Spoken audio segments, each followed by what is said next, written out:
سلام، مسابقه نارنجی خوری در هایپرمارکت رحیمی خیابان طالقانی زرین.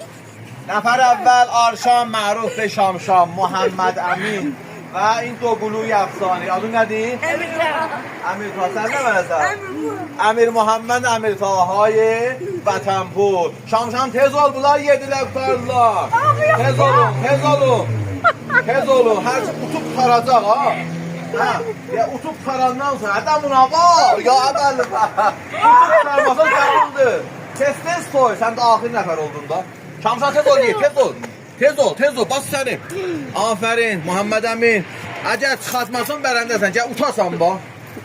Ya Hüseyin məzlum. Aha, bunu da tut, bunu da tut, bunu da tut. Aha, maşallah Vətənpur. Maşallah Vətənpur, elə Vətənpur bərəndə olacaq. Muhammed Emin tez ol. Ama Vətənpur bərəndə oldu. Adın nədir? Əmir Muhammed Vətənpur bərəndi. Sən nəfər doğum oldu. Ver mən olubluq, yavərsən.